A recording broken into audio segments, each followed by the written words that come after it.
तेलंगाना में आपके गांव में आज इन्होंने इस प्रोग्राम को बुलाया है। हम सबके आपके भाई, आपके बेटे समेलू मेहता सेठी जी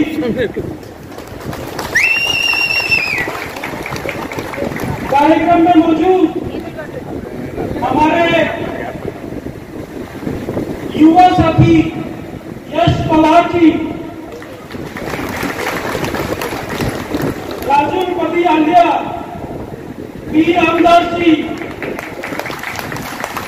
एम कल्लेश जी, पी सोनू जी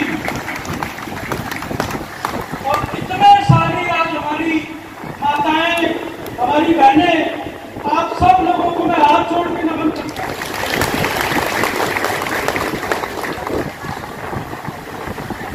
देखिए, मैं भी बहुत सारे प्रोग्राम में जाता हूं, बहुत सारे युवा नेता पूरे देश के यूथ लीडर खाली सेठी जैसे, जिनके पीछे ये ताकत है, जिनके पीछे हमारी मां और शक्ति साथ में है।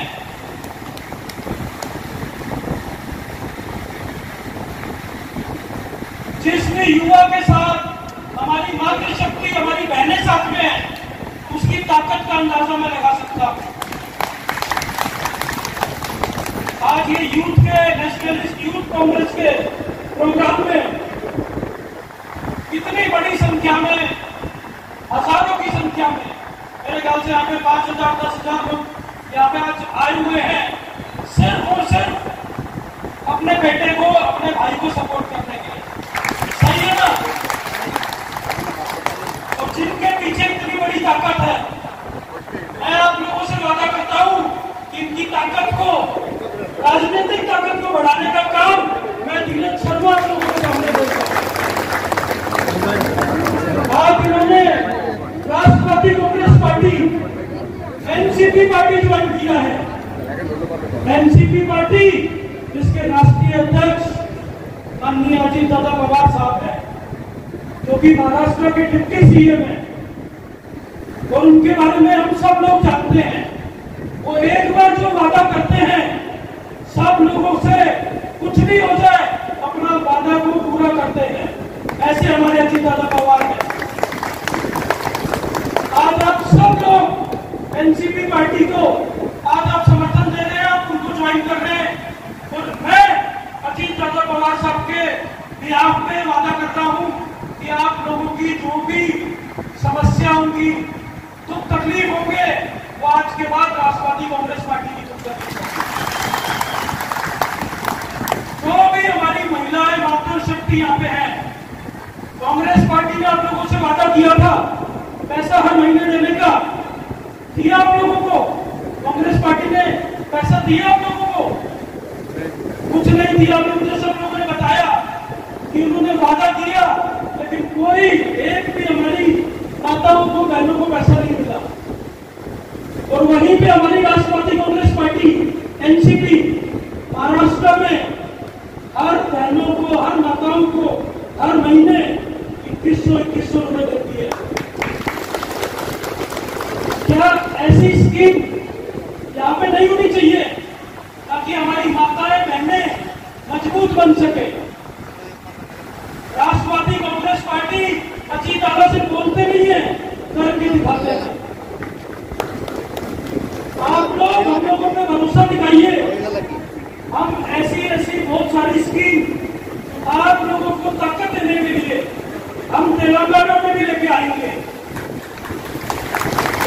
महाराष्ट्र यहाँ से बहुत ज्यादा दूर नहीं है, महाराष्ट्र के पास तेलंगाना नजदीक है। अगर हम महाराष्ट्र से शुरू करते हैं तो सबसे पहले हम तेलंगाना में हम काम करेंगे, महिलाओं के लिए काम करेंगे, युवाओं के लिए काम करेंगे। आज इतने सारे युवा यहाँ पे बैठे हैं, मुझे बताया मोदी सेठी जी ने कि यहाँ पे युवाओं को रोजगार है, नौकरी है, नहीं है। हम लोग आपसे वादा करते हैं, हमारी तेलंगाना में हम अपनी सरकार बनाएंगे, एनसीपी की सरकार बनाएंगे हम यहाँ पे, और केंद्र में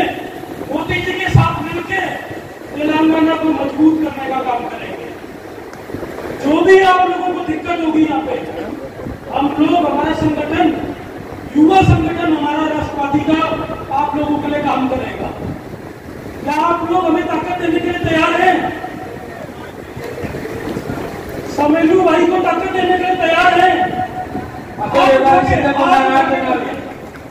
हाथ उठा के बोलिए, समेलू भाई को ताकत देंगे, देंगे सब लोग। अभिषेक की मदद इस्तारని అడుగుతున్నారు, ఇస్తారా ఎవరా? मुझे लगता है कि थोड़े टाइम में आप हिंदी समझेंगे, नहीं तो फिर मैं तेलुगु में बात करने लग जाऊंगा आप लोगों से। सारे अच्छे लोग BJP TMC state president Telangana state కి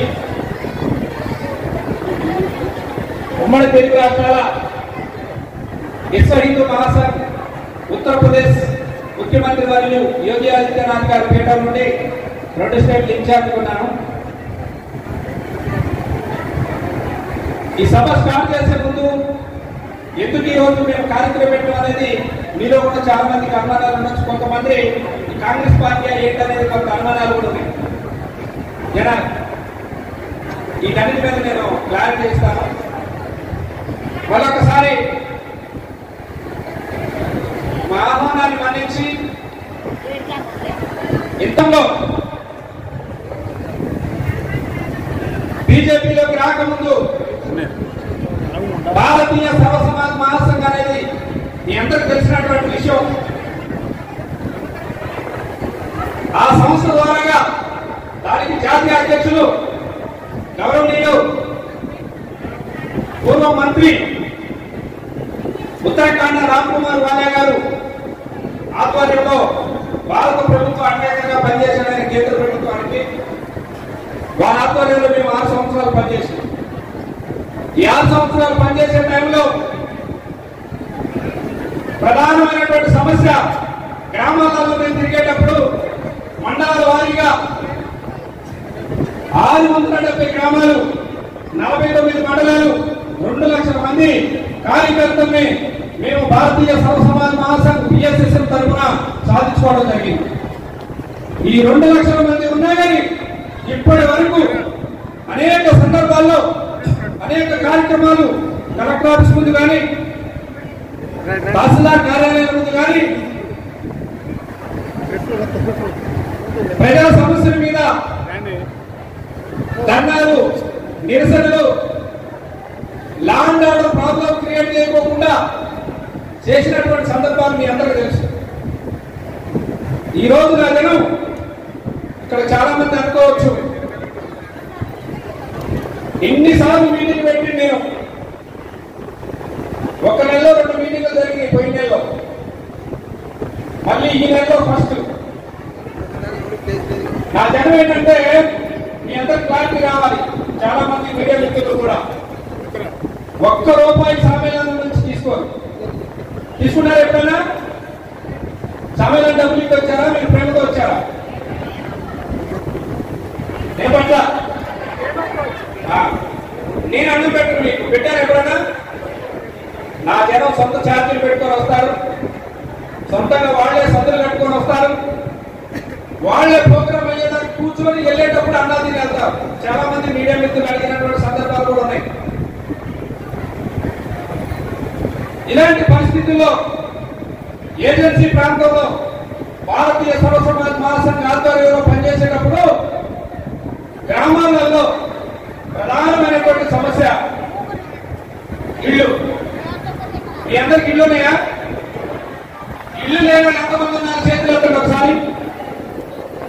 ఇల్లు లేదు మాకు అన్నమాట ఎంతమంది ఉన్నారు చేతులు ఎత్తండి। మీ అందరికి లేవు ఇల్లు, నాకు తెలిసి మీడియా మిత్రులు కూడా సొంత ఇల్లు। ఇప్పుడు ఆడే ఇళ్ల స్థలాల కోసం ధర్నా చేస్తున్నారు। ఇళ్లతో పాటు మంచినీటి సదుపాయం లేదు గ్రామాల్లో, కరెంటు సదుపాయం లేదు గ్రామాల్లో, డ్రైనేజీ సదుపాయం లేదు గ్రామాల్లో, సీసీ రోడ్ల నిర్మాణం లేదు గ్రామాల్లో। ఒకవేళ మనిషి చచ్చిపోతే సమాధి చేయడానికి శ్మశాన వాటికలు కూడా లేవు। ఇవన్నీ మేము కూర్చోండి, ఇవన్నీ మేము సొంతంగా సర్వే చేసి